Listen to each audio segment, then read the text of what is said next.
গতকাল ছিল রথযাত্রা, তাই ভাবলাম একটু নিরামিষ আলুর দম আর ফ্রাইড রাইস বানাই। আলুগুলো কেটে নিয়েছি আর এদিকে মশলা কিন্তু রেডি করে নিচ্ছি। শুকনো খোলায় পোস্তটা বেটে চালমগজ, কাজু আর পোস্তটাকে মিক্সিতে পেস্ট করে নিয়েছি। ওদিকে দেখতেই পেলে ভাত বসিয়ে দিয়েছিলাম, ভাতটা হয়ে গেল। আলুটাকে যথাক্রমে তেল গরম করে নুন হলুদ দিয়ে কিন্তু আমি নাড়াচাড়া করে ভালো করে লাল লাল করে ভেজে নামিয়ে নিলাম। তারপরে কিন্তু আমি আলুর দমটা প্রস্তুত করব।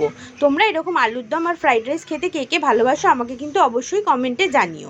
ওদিকে দেখো কথা বলতে বলতে তেল গরম হয়ে গেল, তাতে কিন্তু আমি শুকনো লঙ্কা, তেজপাতা আর জিরা ফোড়ন দিয়ে তার মধ্যে কিন্তু আমি আদা, লঙ্কা আর টমেটো বাটাটা দিয়ে তার মধ্যে গুঁড়ো মশলা যেমন তোমার নুন, হলুদ, লঙ্কার গুঁড়ো, জিরের গুঁড়ো, ধনের গুঁড়ো দিয়ে ভালো করে নাড়াচাড়া করে কাজু বাদাম, চালমগজ আর পোস্তর পেস্টটা দিয়ে নাড়াচাড়া করে একটু ফেটানো টক দই দিয়েও নাড়াচাড়া করে চিনি দিয়ে ভালো করে ভাজে রেখা আলুগুলো দিয়ে কষিয়ে নিলাম।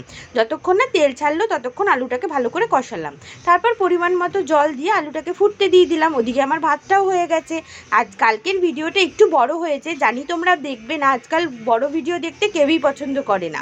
এরপর যখন আলুটা সেদ্ধ হয়ে গেল তখন কিন্তু আমি এতে ঘি, গরম মশলা, কসুরি মেথি আর ধনেপাতা দিয়ে ভালো করে আলুর দমটা নেড়েচেড়ে নামিয়ে দিলাম। আমার ভিডিওটা তোমাদের কেমন লাগলো অবশ্যই জানিও। ভালো লাগলে লাইক, শেয়ার, সাবস্ক্রাইব অবশ্যই করে দিও। তোমরা যত পাশে থাকবে আমিও কিন্তু নতুন নতুন ভিডিও দিতে তত উৎসাহিত হব। চলো কথা বলতে বলতে আলুর দমটা তো হয়েই গেল, এবার রাইসের প্রিপারেশনটা করি। দুবেলাই কিন্তু কালকে আমি এই মেনুটাই করেছিলাম। তো প্রথমেই তেল গরম করে তাতে একটু ঘি দিয়ে আমি কিন্তু গোটা গরম মশলা ফোড়ন দিয়ে দিলাম।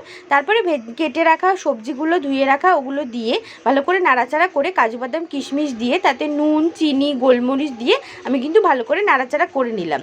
যেহেতু দুবেলাই করব, কিছুটা তুলে রেখেছিলাম আর কিছুটা যখন হয়ে গেল তাতে কিন্তু করে রাখা ভাতটা দিয়ে আমি নাড়াচাড়া করে নিলাম। কালকের রাইসটা আমি প্রতিদিন যে ভাত খাই সেটা দিয়েই করেছিলাম। তোমাদের ভিডিওটা কেমন লাগলো অবশ্যই জানিও। আবারও বলছি বন্ধুরা, ভালো লাগলে লাইক, শেয়ার, সাবস্ক্রাইব অবশ্যই করে দিও। আর এই মেনুটা কে কে ভালোবাসো আমাকে জানিও।